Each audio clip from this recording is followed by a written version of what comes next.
In Wholesome, the first warm morning after a rainy week made every roof sparkle and every puddle look like a pocket mirror. Milo the honey-colored puppy bounced down Clover Lane with his one floppy ear flapping like a little flag. Beside him walked Luna the gray kitten, quiet and thoughtful, Hazel the bunny, carrying her tidy notebook, and Pip the duckling, who had tied a blue ribbon around his picnic basket because, according to Pip, baskets felt braver when they were decorated. They were on their way to the village green, where Nora the raccoon had promised to show everyone her newest idea. Nora was famous for inventing helpful little things from scraps: a button sorter for Mrs. Maple's bookshop, a rolling umbrella stand for rainy market days, and once, a spoon warmer that mostly warmed spoons and only occasionally toast. Today, Nora stood proudly beside a cart no taller than Milo's shoulder. A painted sign on top read, "Nora's Tiny Seed Stand." Beneath the sign were neat paper packets: sunflower, basil, moonflower,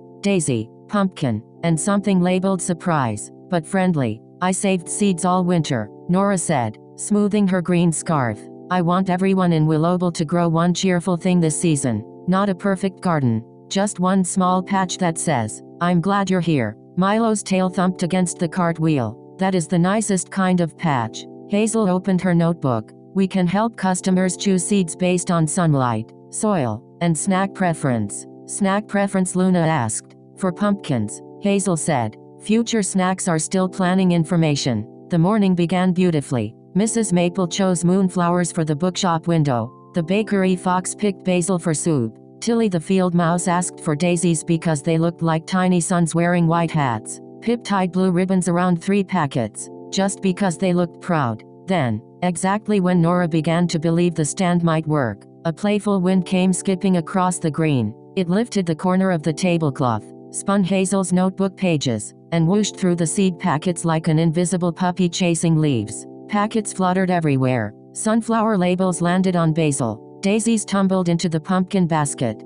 The packet marked surprise, but friendly sailed straight up, danced around the weather vane, and dropped into Milo's empty lunch pail with a papery plink. Nora froze. Her paws tightened on the cart handle. "Oh no," she whispered. "I promised everyone the right seeds. Now I don't know which are which." The village green grew quiet, but not the kind of quiet that blames someone. It was the kind of quiet that waits with a friend until the friend remembers how to breathe. Milo sat beside Nora. "We can fix mixed up things. We fixed the lantern boat. We found Tilly. We helped Bramble's bakery. Mixed up is just organized in a mysterious way." Luna studied the scattered packets. "Seeds have clues: shape, color, size." Hazel nodded. "And we have a plan. Step 1, gather everything gently. Step 2, sort what we can. Step 3, be honest about what we cannot." Pip lifted one small packet from a flower bed. "Step 4, ribbon for courage." "Definitely step 4, Nora said, managing a tiny smile.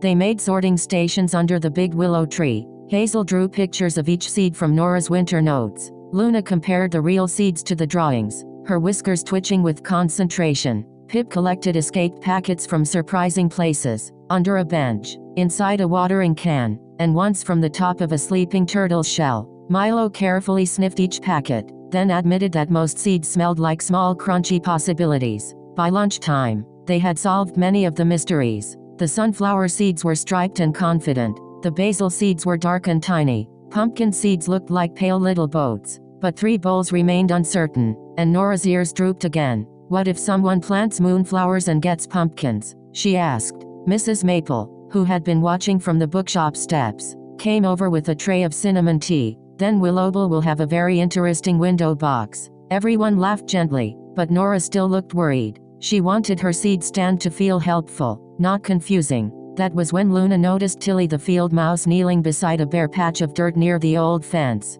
Tilly had not chosen a package yet. She was drawing a little heart in the soil with a twig. "I was hoping for daisies," Tilly said when the friends walked over, "but maybe a mystery seed would be all right. Sometimes I like not knowing exactly what kindness will look like." Nora blinked. "You would plant one even if I can't promise what it is, if it came from your stand," Tilly said. "I know it was saved carefully." The word settled over Nora like sunshine. Carefully. That part was still true. Hazel tapped her pencil against her notebook. "New idea. We make a mystery kindness garden. The 3 unknown bowls become shared seeds. Anyone who wants a surprise can plant one in the community patch. We label it honestly, water it together, and see what grows. Pip gasped. A garden with a secret. A friendly secret, Milo added quickly. Nora looked from the mixed seeds to the bare patch by the fence. The patch was not fancy. It had pebbles, one crooked board, and a dandelion already trying its best. But it was sunny, and it was big enough for everyone to gather around. So the afternoon changed shape.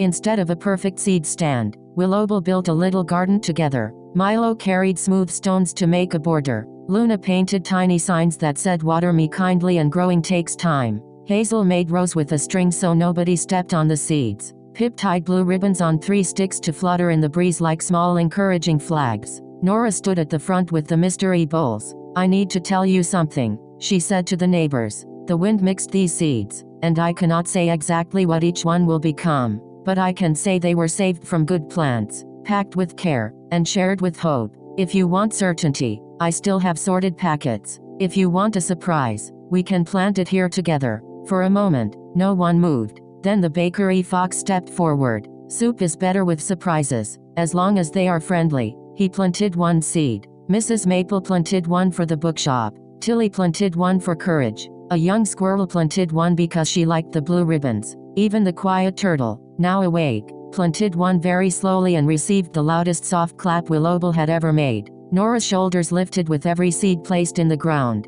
She did not look like an inventor whose plan had failed anymore. She looked like a gardener discovering a bigger plan. When the last seed was tucked into the soil, the friends watered the patch. The afternoon sun turned each drop silver. The blue ribbons fluttered. Milo was asked to carry the watering can and spilled only enough to make one extra puddle, which Pip declared useful for duckling morale. A week passed, then 2. Every day, someone stopped by the mystery kindness garden. Luna checked for tiny leaves. Hazel recorded growth in her notebook. Pip sang a small watering song with no rhymes but excellent feeling. Milo greeted each sprout as if it had personally chosen to make his day better. At first, the sprouts all looked alike. Then they became taller, rounder, curlier, braver. Sunflowers lifted green faces. Basil made the air smell warm. Daisy buds appeared near the fence. And from the very back row, 2 pumpkin vines began traveling in opposite directions like they wanted to explore the entire town. On the morning the first sunflower opened, Nora brought her tiny seed stand back to the green.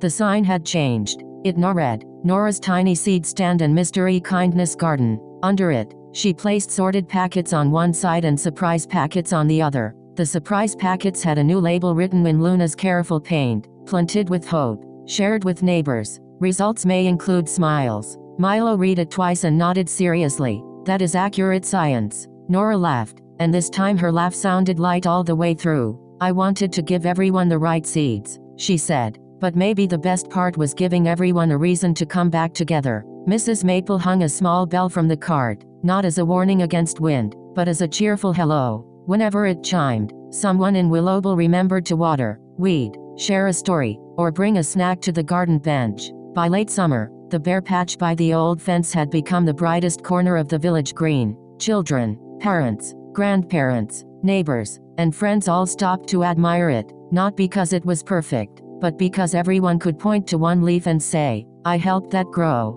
And whenever a playful wind skipped across Wholesome, Nora no longer held her breath. She kept one paw on her seed stand, one eye on her labels, and a smile ready for whatever friendly surprise might come next. Because in Wholesome, kindness was a lot like a seed. You could save it carefully, share it bravely, and plant it with hope. But the most wonderful part was watching it grow in ways nobody expected.